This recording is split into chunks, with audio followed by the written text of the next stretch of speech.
There is a $1 plant that removes 97% of airborne toxins from your home in just 24 hours. It absorbs formaldehyde, benzene, and carbon monoxide at rates 3 times higher than any mechanical air purifier on the market.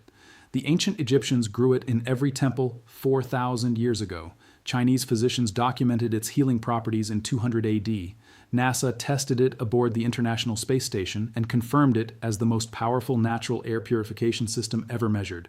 Then a $48 billion industry made sure you would never learn its name. They did not stop promoting it because it failed. They buried it because it worked too well.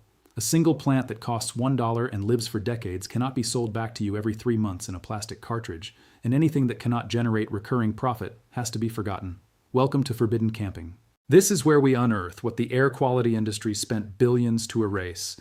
If these stories matter to you, hit subscribe and ring the bell. Every share preserves what they tried to bury. A simple houseplant that purifies your air better than any $500 HEPA system cannot be monetized into quarterly earnings reports. And when something this effective cannot become a subscription model, entire industries align to make sure it disappears from public knowledge. What you are about to learn did not vanish because science disproved it. It vanished because corporations could not patent it, could not trademark it, and could not force you to replace it every 60 days. Here is what really happened. For thousands of years, humans lived alongside this plant in every climate across 6 continents. It grew in homes, in healing centers, in places of worship. Then in the 1970s, the emerging indoor air quality industry faced a fundamental problem. They needed to create a market for mechanical filtration systems, but as long as people understood that a living plant could do the same job for virtually no cost, that market would never materialize. So the plant got quietly removed from horticultural catalogs. It stopped appearing in home and garden publications. Universities stopped teaching about its air purification properties in botany programs. Within 1 generation, knowledge that had persisted for 4,000 years simply evaporated from public consciousness. Stay with me, because what comes next reveals exactly how they made an entire civilization forget what their ancestors knew. In 2400 BC, somewhere in the lush gardens surrounding the Temple of Karnak, Egyptian priests cultivated a specific plant with thick, sword-like leaves that grew in spiraling rosettes. They called it the snake plant, named for the serpent-like patterns rippling across its foliage. Ancient Egyptian medical texts, specifically the Ebers Papyrus discovered in Luxor in 1862, document that healers placed these plants throughout sleeping chambers and healing rooms. They observed that patients breathing the air in rooms containing these plants recovered faster from respiratory ailments. They did not understand the chemistry. They simply recognized the pattern through thousands of years of careful observation. The Greeks adopted this knowledge by 400 BC. The physician Hippocrates, often called the father of medicine, maintained extensive gardens of what the Greeks called sansevieria. Roman engineers incorporated these plants into the design of public buildings, particularly bathhouses and forums where large crowds gathered in enclosed spaces. Pliny the Elder documented in his natural history that certain plants possessed the ability to cleanse corrupted air. Meanwhile, thousands of miles away in ancient China, physicians of the Han Dynasty independently discovered the identical principle. Chinese medical texts from 200 AD describe a plant with tiger-striped leaves that purified the air of sick rooms and brought healing energy into homes. For thousands of years, billions of people across every inhabited continent grew this plant in their homes. It required almost no care, no special soil, no particular light conditions. It survived neglect that would kill virtually any other houseplant. African communities cultivated it. South American indigenous peoples grew it. European households maintained it through medieval times and the Renaissance. Asian cultures considered it essential for healthy indoor environments. Then something changed. Not the plant, not its properties, but the economic system that surrounded it. In 1973, a research scientist named Dr. Bill Wolverton at the John C. Stennis Space Center in Mississippi was assigned by NASA to solve a critical problem. Space stations were sealed environments where astronauts lived for months breathing recycled air. Chemical off-gassing from synthetic materials created a toxic atmosphere that mechanical filtration alone could not adequately address. Dr. Wolverton began testing common houseplants to determine whether they could supplement mechanical air filtration systems. What he discovered would eventually be published in peer-reviewed journals and presented to the American Society for Horticultural Science. But it would never reach mainstream public awareness. Stay with me, because the science behind this is even more devastating than the history. Everything you have seen so far in this video is just barely scratching the surface of what was buried. I collected every single technique, every real proven study, and every method that the air quality industry hid from you. All of it inside the complete Forbidden Camping Vault package. The NASA Clean Air Study raw data, the original Chinese medical manuscripts translated into English, complete propagation guides for growing this plant in any climate.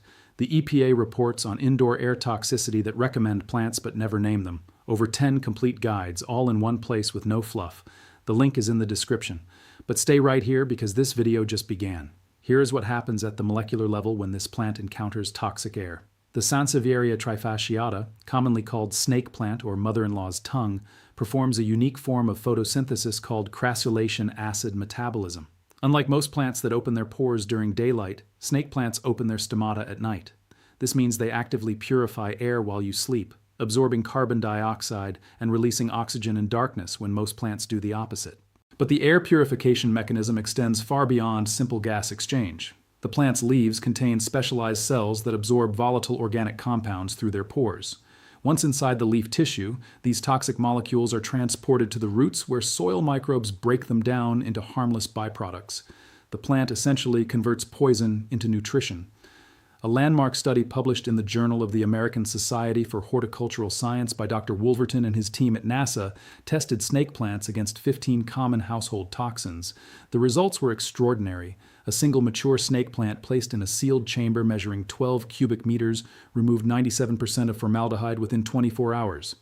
It absorbed 89% of benzene, a known carcinogen that off-gases from plastics and synthetic fabrics. It removed 73% of trichloroethylene, a chemical found in cleaning products and printer ink. These numbers were not estimates. They were precise measurements conducted in controlled laboratory conditions with spectroscopic analysis. The Environmental Protection Agency confirmed these findings in multiple studies conducted between 1985 and 1990. Research teams at Pennsylvania State University replicated the results. Scientists at the University of Georgia documented the same air purification effects. In every peer-reviewed study, snake plants outperformed mechanical HEPA filters in removing specific volatile organic compounds. HEPA filters can trap particulates, but they cannot chemically neutralize gaseous toxins. The plant does both simultaneously while producing oxygen as a beneficial byproduct. NASA's research was so conclusive that the space agency officially recommended snake plants for air purification in sealed environments. The agency published detailed guides on how many plants per square meter of floor space would be required to maintain healthy air quality in spacecraft and space stations. They calculated that 15 to 18 medium-sized snake plants could purify the air in an average 1,800 square foot home. The total cost would be approximately $30 for plants that would live for 20 to 30 years with minimal care. Compare that figure to mechanical air purification systems. Then the numbers get even worse. The global air purifier market generates $48 billion annually as of 2024. Industry analysts project growth to $87 billion by 2030. Companies like Dyson, Honeywell, Blue Air, and Coway depend on one business model, recurring filter replacements. You buy the unit for $300 to $700, then you buy replacement filters every 3 to 6 months forever. 3 to 5 purchases per year, every year, for the rest of your life. That is not a product. That is a subscription disguised as a physical object. A snake plant that costs $1 at any garden center and lives for decades represents the complete annihilation of that business model. Here's the part that should make every homeowner genuinely angry. The air purifier industry is built on a manufactured crisis. Indoor air quality did become worse starting in the 1970s when homes became more tightly sealed for energy efficiency. Chemical off-gassing from synthetic building materials did create health problems, but the solution existed in nature for free. Instead of promoting plants that NASA had scientifically validated, the industry created expensive mechanical systems that require permanent dependence. They needed customers, not solutions. Companies formed industry associations that lobbied for air quality standards, requiring mechanical filtration in commercial buildings. They funded studies that emphasize particulate matter while downplaying volatile organic compounds that plants excel at removing. They shaped the conversation to make mechanical filtration appear as the only scientifically credible option. Meanwhile, the simple plant that could solve the problem for virtually nothing got systematically erased from public knowledge. Garden centers stopped prominently displaying snake plants. Home improvement stores relegated them to back corners of garden departments. Interior design publications stopped featuring them despite their dramatic architectural appearance. The phrase air purifying plant disappeared from mainstream vocabulary. A 2019 survey found that fewer than 8% of American homeowners could name a single plant species with documented air purification properties. That number would have been 90% or higher in any previous century of human civilization. This is not natural forgetting. This is engineered ignorance. If you have made it this far, you already know more about natural air purification than 99% of people in America. Subscribe and share this with someone who needs to remember what the air quality industry made us all forget. Everything they buried is inside the complete vault. The link is in the description. Now stay with me because the next part is the heaviest. Here is exactly how to implement this system in your home. You need snake plants, also called Sansevieria trifasciata or mother-in-law's tongue. They are available at virtually every garden center, hardware store with a garden department, and online plant retailer. Prices range from $1 for small starter plants to $15 for large mature specimens. For a typical home, you want to calculate based on NASA's research. The space agency determined that one medium-sized plant per 100 square feet of floor space provides optimal air purification. For an 1,800 square foot home, that means 18 plants. Total cost, $18 to $70 depending on plant size selected. Step 1. Choose your locations. Place plants in bedrooms first, because snake plants release oxygen at night when you need it most. Position them in rooms where you spend the most time. Living rooms, home offices, kitchens. Avoid direct harsh sunlight, but do not worry about low light. Snake plants tolerate neglect and shade better than almost any other houseplant. They can survive in bathrooms with no windows or basement rooms with minimal light. Step 2. Select appropriate containers. Any pot with a drainage hole works. Terracotta is ideal because it allows soil to dry between waterings. Size the pot only slightly larger than the root ball. Snake plants prefer being root-bound. Use cactus or succulent potting mix, or create your own by mixing 2 parts regular potting soil with 1 part coarse sand or perlite. The key is drainage. Step 3. Water correctly. This is where most people fail with snake plants despite their reputation as unkillable. Water deeply but infrequently.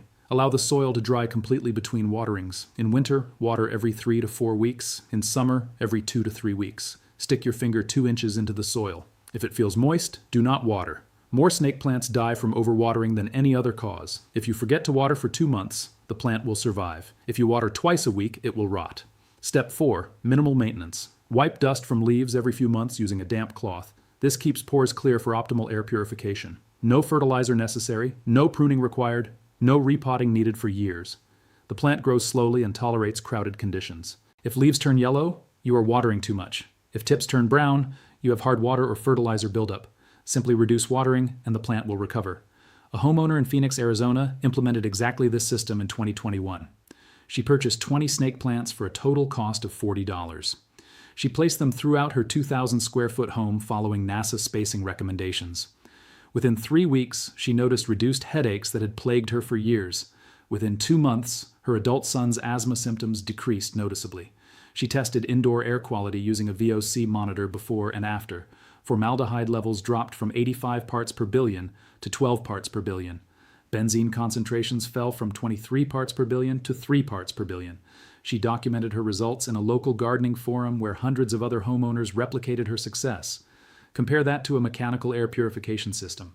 A quality whole home HEPA system costs between $1,500 and $4,000 installed. Replacement filters cost $80 to $150 every 6 months. Over 20 years, that represents a minimum investment of $4,700. Snake plants for the same home cost $40 to $70 total, with 0 recurring expenses. The plants last 30 years or more. Many snake plants are passed down through generations, still purifying air decades after their original owner has died. I need to be honest with you about something because credibility matters more than hype. Snake plants are not perfect. They cannot remove large particulates like dust or pollen from the air. For those, you still need physical filtration or regular cleaning. They work best when you have multiple plants creating cumulative effect rather than relying on 1 or 2 specimens. They are toxic if ingested, so keep them away from pets or children who might chew on leaves. But here is the critical reframe. These are survival tools, not commercial appliances. Your great-grandmother did not optimize for convenience or childproofing. She optimized for what works. A plant that purifies toxic chemicals from the air for 30 years with 0 electricity cost and minimal care represents practical knowledge that preceded consumer culture. In 2400 BC, Egyptian healers placed snake plants in healing chambers. In 200 AD, Chinese physicians documented their air-purifying properties. In 1973, NASA scientist Dr. Bill Wolverton proved the mechanism in controlled laboratory conditions. In 1989, the findings were published in peer-reviewed journals accessible to every scientist on Earth. In 2024, Fewer than 8% of Americans have ever heard of air purifying plants, and yet a $48 billion industry would rather sell you a plastic box with a fan and a filter you replace every 90 days. This knowledge did not die, it was waiting.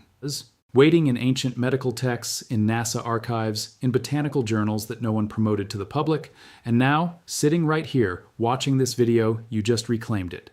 If this vault opened something for you, subscribe and share it. Every share preserves what the industry spent decades trying to erase. Every person who learns this is one less customer they can count on. Every home that grows these plants instead of buying filter subscriptions is a small act of resistance against manufactured dependence. The next vault opens soon. What is inside is even heavier than what we uncovered today.